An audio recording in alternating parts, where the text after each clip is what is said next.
Power किसे कहते हैं वो कोई भारत से सीखे, क्योंकि आज भारत वो देश बन चुका है जिससे दोस्ती करने के लिए दुनिया के कई देश एक के बाद एक ऑफर और न जाने क्या क्या कर रहे हैं। फिर चाहे वो भारत के मित्र देश रूस, इजराइल, अमेरिका हो या फिर दुश्मन देश चीन, ये सारे देश भारत के साथ व्यापार करने में लगे हैं। और इसी कड़ी में भारत का पड़ोसी देश श्रीलंका चीन को बड़ा झटका देते हुए भारत के हित में एक बड़ा फैसला करने जा रहा है। कथित तौर पर श्रीलंका अपने समुद्री क्षेत्र में विदेशी जासूसी जहाजों के संचालन पर 12 महीने की रोक लगाएगा।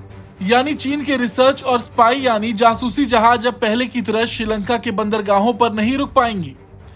इकोनॉमिक टाइम्स ने अपनी एक रिपोर्ट में कहा है कि श्रीलंका यह फैसला चीन के रिसर्च और जासूसी जहाजों को अपने बंदरगाहों पर रुकने से रोकने के लिए कर रहा है। श्रीलंका के एक वरिष्ठ मंत्री ने स्थानीय अखबार द डेली मॉर्निंग से बात करते हुए कहा है कि सरकार श्रीलंका के समुद्र या उसके विशेष आर्थिक में विदेशी रिसर्च जहाजों पर 1 साल की रोक लगाने पर विचार कर रही है। इन जहाजों का आना गंभीर राजनयिक तनाव पैदा करता है।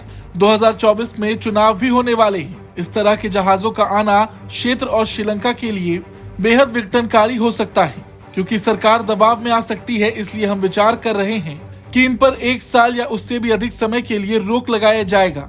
बता दें, भारत श्रीलंकाई तटों पर चीनी जहाजों के रुकने पर आपत्ति जताता रहा है।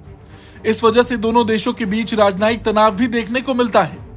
रिपोर्ट में कहा गया है कि चीन अपने समुद्री वैज्ञानिक अनुसंधान जहाज जियांग यांग होंग 3 को 2024 की शुरुआत तक श्रीलंकाई बंदरगाहों पर खड़ा करना चाहता था। इसे लेकर भारत ने आपत्ति जताई थी, जिसे देखते हुए श्रीलंकाई पक्ष ने यह फैसला लिया है। श्रीलंका 2024 के राष्ट्रपति चुनावों से पहले भारत और चीन दोनों ही देशों को खुश करने या नाराज करने से बच रहा है। देश के विदेश मंत्री अली साबरी ने कहा है कि श्रीलंका अगले 12 महीने तक अपने समुद्री रिसर्च क्षमताओं का विकास करेगा, ताकि भविष्य के विदेशी रिसर्च अभियानों में समान भागीदार के रूप में हिस्सा ले सके। श्रीलंका के समाचार आउटलेट डेली मिरर ने उनके हवाले से कहा, हम 12 महीनों तक अपनी क्षमता में विकास करेंगे ताकि हम विदेशी रिसर्च गतिविधियों में समान रूप से भाग ले सकें।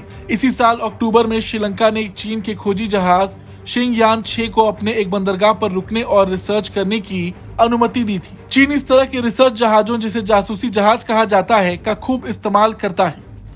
चीन इन जहाजों के जरिए श्रीलंका से लगे दक्षिण भारत में रणनीतिक प्रतिष्ठानों की जासूसी और मन्नार की खाड़ी में खनिजों की जानकारी जमा करता है। खैर, श्रीलंका की आंखें अब जाकर खुली हैं और उसने ये कड़ा फैसला लिया है। श्रीलंका के इस फैसले पर आपका क्या कुछ कहना है, कमेंट करके जरूर बताएं। ब्यूरो रिपोर्ट, भारत तक।